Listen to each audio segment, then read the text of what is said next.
Hello, BookTubers. Welcome back to my channel. My name is David, and I'm back for the first time in a while to do a tag. It's been quite some time since I've done one of these, and people have been very, very generous, very kind to think to tag me and things. With the inconsistency of my filming schedule right now and everything, keep tagging me. I'd love it when you do. No promises what I'll be able to get to. I wanted to do this one in particular because it is an interesting tag, and I've got some interesting things, I think, to say about it. And it's the eReader tag, created by Micah Cummins. Now, I don't think that Micah knows who I am, knows my channel, so I'm pretty sure he didn't tag me. I don't think anybody else that's done it, or I take that back. Somebody tagged me. I can't remember who, but somebody has tagged me on this one. I'm almost certain. Might have been Greg from another bibliophile reads. I don't think it was Michael K. Vaughn. But even if I hadn't been tagged, I would want to do this one because I've got some interesting things, I think, to say about that.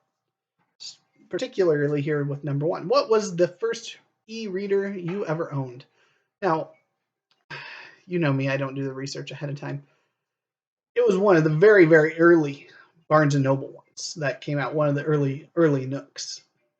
Long before they had color, it was very, very simple, basic. One of the very first ones on the scene. I remember being very excited about this. And my reason for getting one was because I was thinking that this was going to be a new wave, revolutionize the way that reading could be done.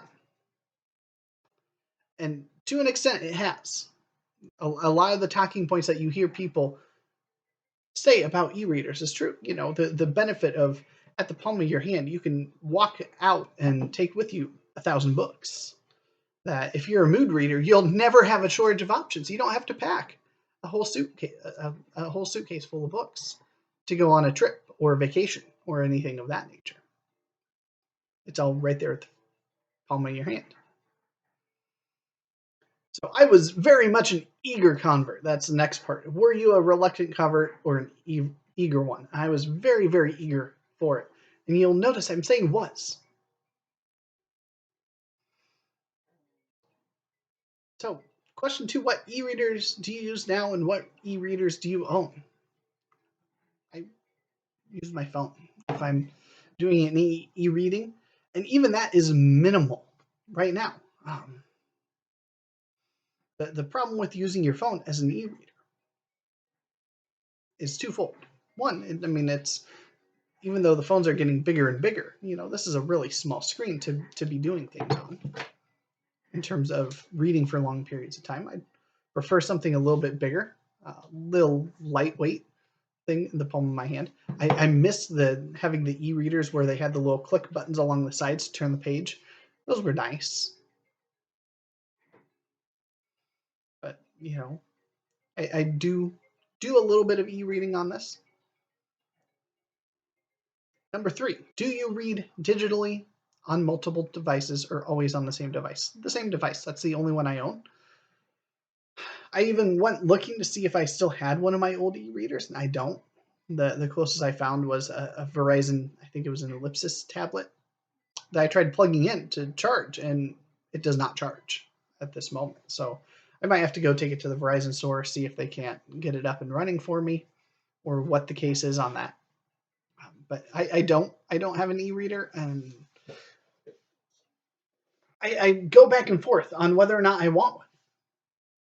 Do I want to go spend a couple $100s on a brand new one? No. Do I want to spend $100 on one? Probably not.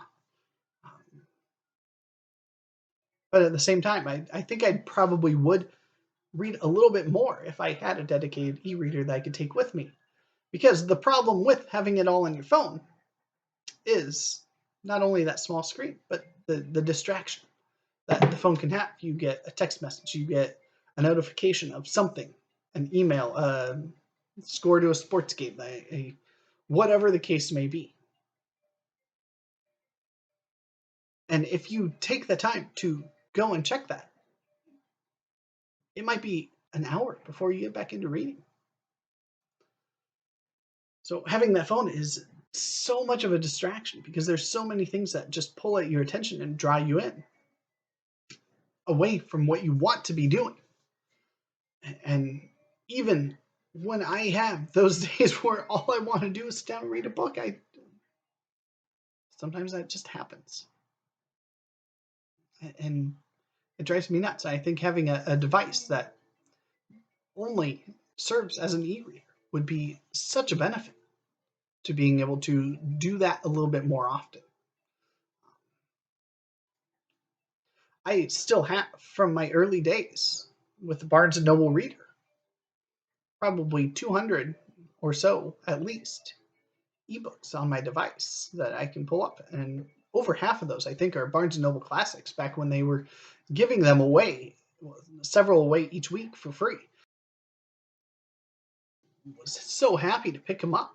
And so I've got a lot of classics, a lot that I've read, a lot that I haven't ever read on my device that I could just pick up and start reading at any point in time. What I'm currently reading right now was one that I got for free. Let's see if I can't dim this so that it shows up a little better without the glare. Crimson Shadows, the Best of Robert E. Howard, Volume 1. I was absolutely shocked when I started looking through things and saw that I had that in there on my Barnes & Noble. I had gotten it for free at some point in time, so I started reading it about 2 months ago. I am 80% of the way through there. Just got done with the 2 Conan stories that are in there. Fantastic Conan stories. Both that I had not read before. So they must be in volumes 2 and 3 of my Robert E. Howard Conan volumes on the shelf. But this is that type of Conan volume, that volume 1 of the Best of Robert E. Howard. It is in that same style as those black spine wonderful volumes that I want to have all of on my shelf. And I'm absolutely enjoying every minute of it. It has been fantastic. But it's just not what I grab first. I will never sit down and choose to read on this unless it's the only thing I have with me and I want to be reading. So the progress is just at a snail's pace. Which leads into number 4. Do you still read physical books? Absolutely, all the time. It's what I read 98, 99% of the time because that's what I have that is most conducive to reading. Because if I'm reading that book, I'm not tempted at all to be checking my phone. In fact, I will often leave my phone on the other side of the room just so that there's no temptation. And while I'm reading, I am reading. And that's the way I like it to be.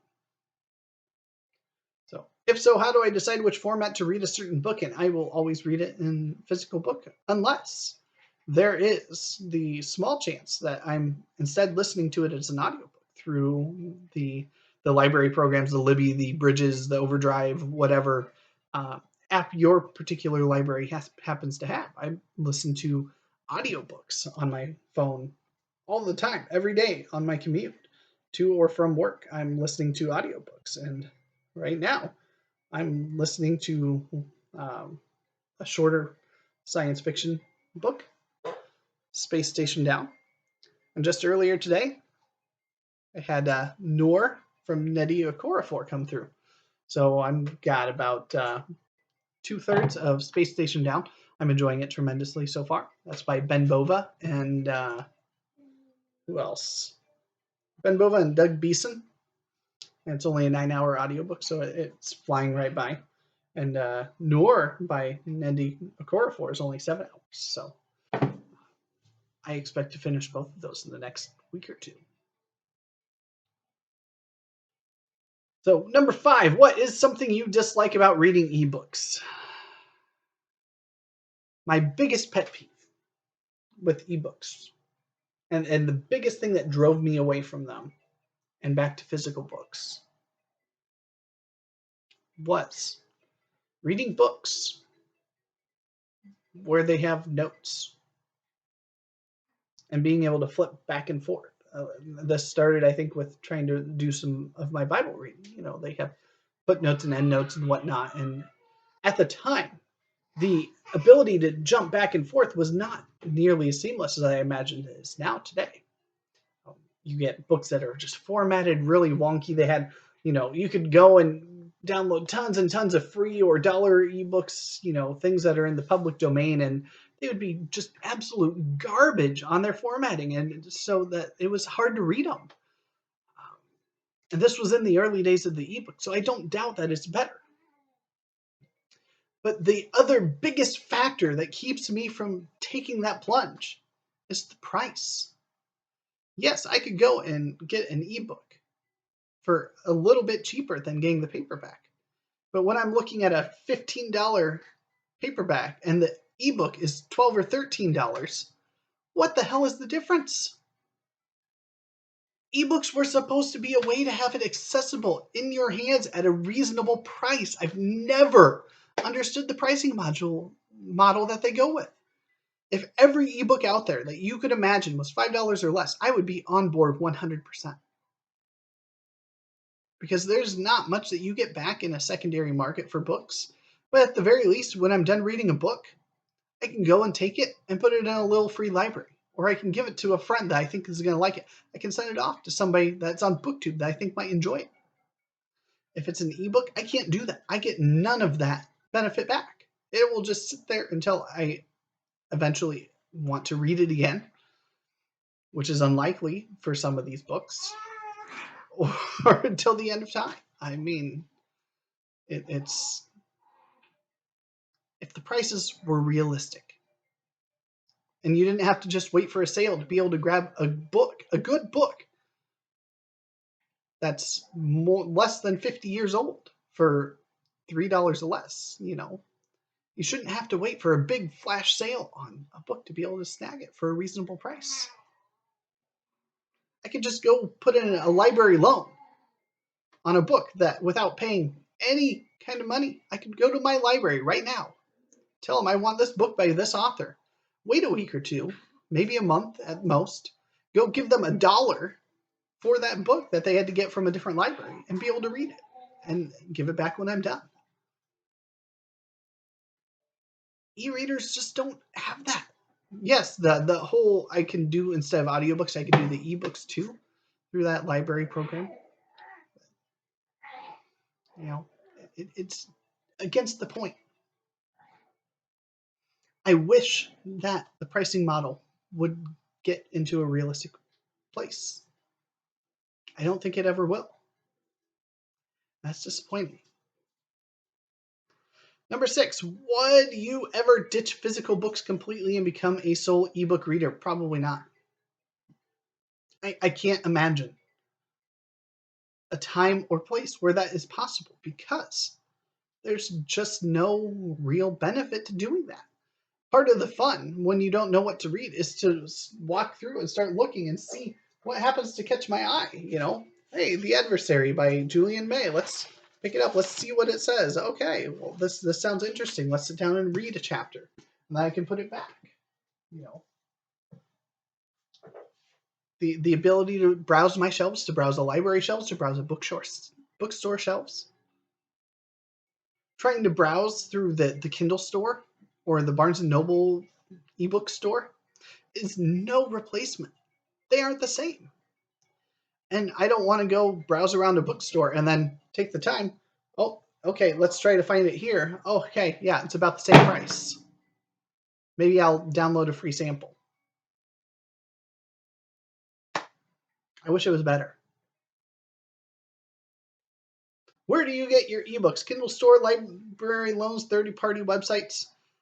To be honest, it's been a while since I've purchased an ebook. I very rarely will borrow one.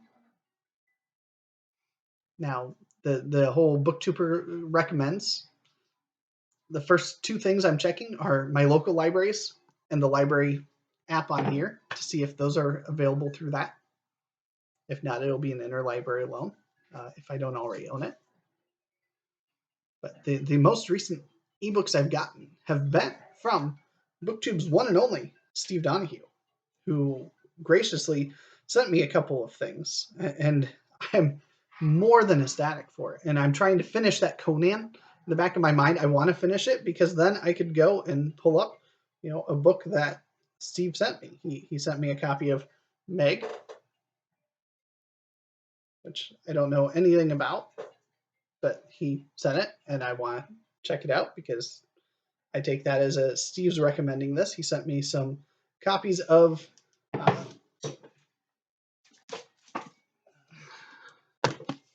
Science Fiction Grandmasters. I found volumes 1 and 3 of this locally, and I asked Steve to keep an eye at the Brattle for volume 2. And he sent me an e-copy of volume 2 for now, while he's looking at the Brattle to see if he could get a matching one for me.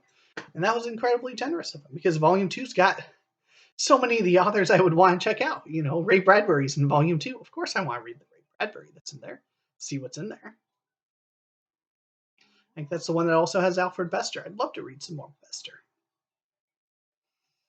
And number 8, tag some fellow booktubers. So I'm going to tag 2 people that I don't think have done this, but I think would have good answers for this. So Rachel from RK Stumbling Bear and Kristen from Kristen L, SFF Reader. You ladies are both tagged. I'd love to hear from you because I know both of you keep up with current reads. Both of you are very much entrenched in the Hugos and the modern Hugos and that whole process. And my understanding is that taking part in that as a reader and a voter for that, you get some sort of an e-package with some of the things. So I think that you would both have some really good thoughts on this. So thank you for watching. Sorry for my ranty tag. If I had an e-reader here today, I'd probably give it a shot and try reading on it more. But even that, I think the price would probably still be what would irritate me and keep me from buying all the way in on it. So there you go. Have a wonderful day, BookTube, and I'll talk to you later.